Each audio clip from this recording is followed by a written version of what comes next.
Ito tayo sa garden.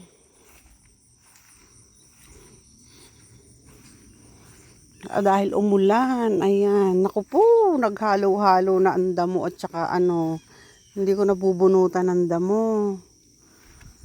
Yung watermelon.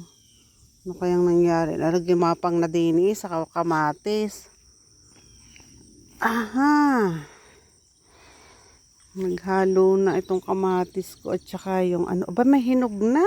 Buti na lang. Hindi ako bumili ng kamatis. Yung labanos ko, ano bang nangyari na sa labanos ko?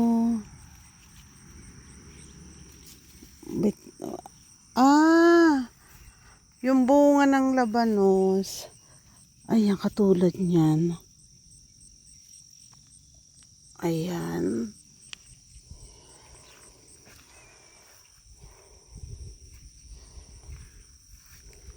Tapos, ang laki ng kamatis Malalaki pala yung bunga ng variety na nabili namin.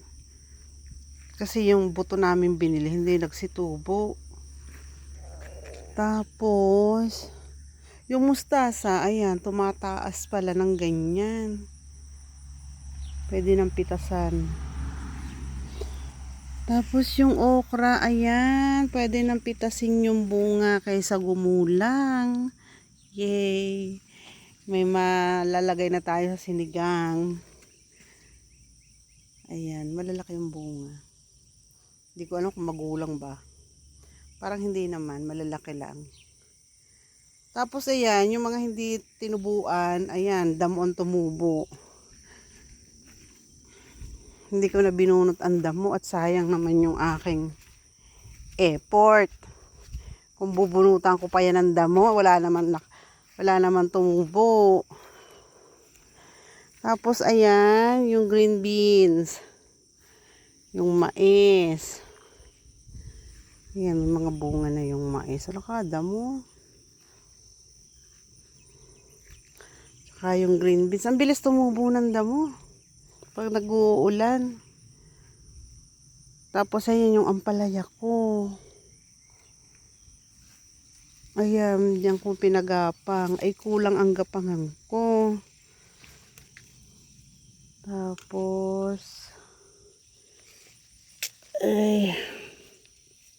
nagkagulo dito sila sa gapangan.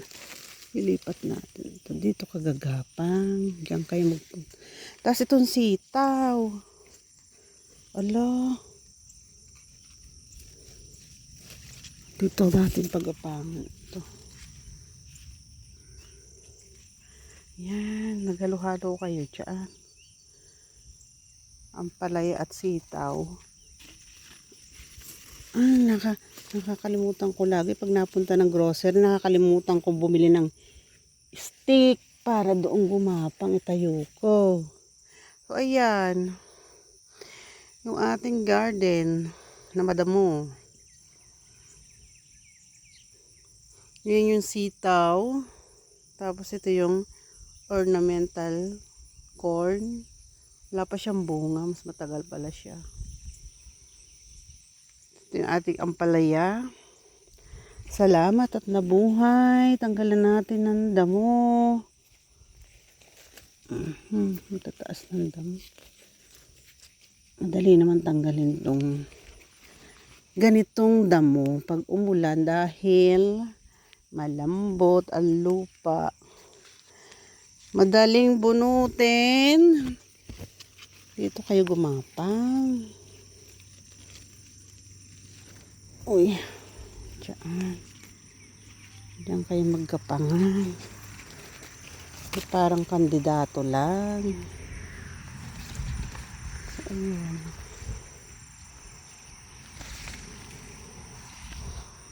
Ay, kadamoy. Ito madali naman bunutin tong ganitong damo. Bunutin natin yung mabubunot natin. Bawasan lang natin.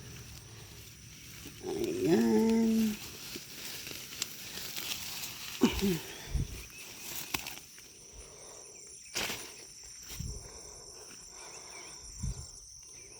So ayan, yung ating garden.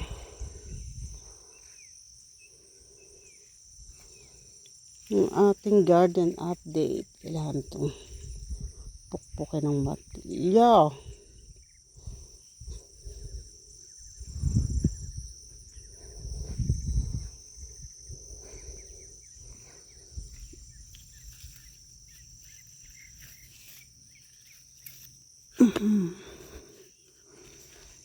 So, ayan mga meme. Bye!